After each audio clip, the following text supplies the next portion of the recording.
I think from my perspective, it's a little bit different because representing a brand.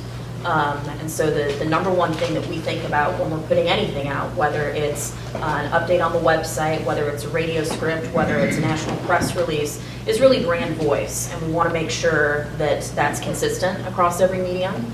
But there's little tweaks that you can make. It's a lot easier to be funny and kind of pithy on Twitter than if you're writing a press release that's going out that has, you know, X, Y, and Z that you have to get across. Fortunately for us, we have a really small team. Our entire marketing team is 5 people. The people who work on digital, there's myself and one other person. So it would be weird if there was a lot of difference between it. And that's something that we as a brand really delved into. About 4 years ago, we did a really deep look at our brand and where we were going, what the vehicle for growth was going to be. And we put together an actual handbook. It's part of our brand style guide. We've got examples of writing that has worked well in the past. We've got examples of you know, some buzzwords that we like to throw in frequently for us. Can you think of any of those? Hip nostalgia is something. So I don't know if anybody has been to an AEW here in Lexington in the last couple of years. There's 4 now. This is a brand new concept for us. This is the only place in the world that you can find these restaurants right now.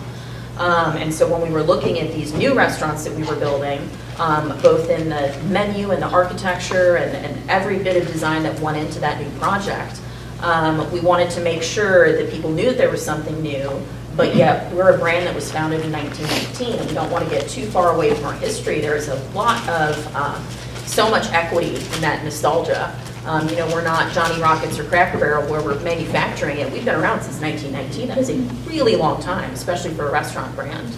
And so hip nostalgia was really the filter that we passed everything for those restaurants through.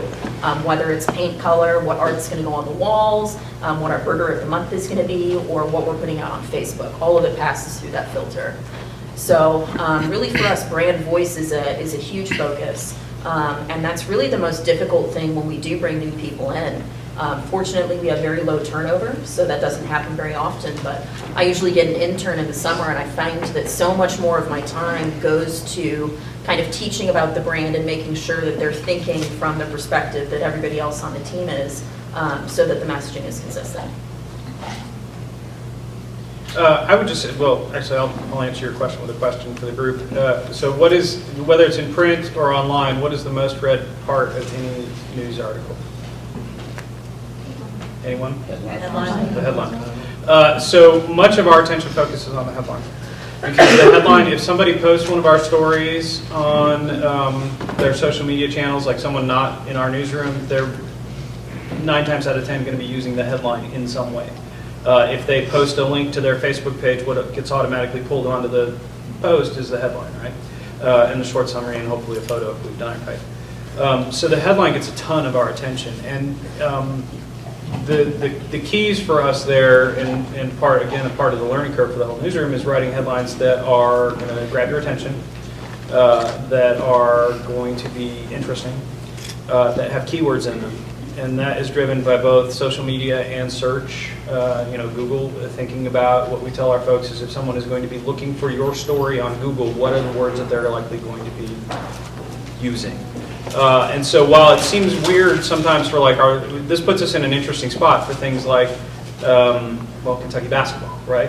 So for our local readers, you know, we don't often have to put Kentucky basketball in the headline, but if we're thinking about it from a search perspective, more than likely the words that someone's going to type into Google if they're looking for something about Kentucky basketball, somehow that needs to be represented in the headline for the very first part of the story. So thinking about it for keywords, and it changes. So like the most recent advice we've given to our folks, you know, you think about life in a 140 character world of Twitter, right? So the advice that we're now giving to folks in our newsroom who write headlines is no more than 75 characters per headline. So that's basically half of the tweet. And there's lots of reasons for that, but again, the main reason for that is this. In terms of how much of the headline actually shows up on your screen if you're on our page, how much of it shows up if you're someone's doing a Google search before you get the dreaded ellipse that cuts your headline in half. And you know, if you're thinking about people sharing your headlines on Twitter or on Facebook, you want to leave them, particularly on Twitter, extra space to do something with the remaining characters. So it's about brevity and it's about length. in terms of really focusing in on making sure that we have good, high-quality, search-friendly headlines is a lot of the conversation that we're having. I forgot to mention that Neil is the author of The Grammar Gourmet, which many of you may read in Business Lexington.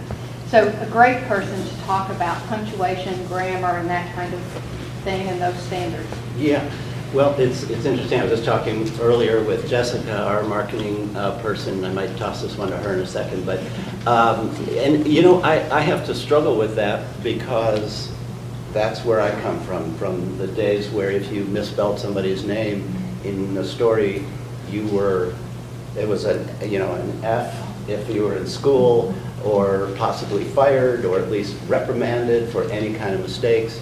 Now We still don't like that. No. However, there's so much more, and then of course if you're tweeting, and I'll let Jessica answer how she does that, but you aren't going to have capital letters, you're not going to have commas and periods because you just don't have the space. And so I have to kind of look the other way.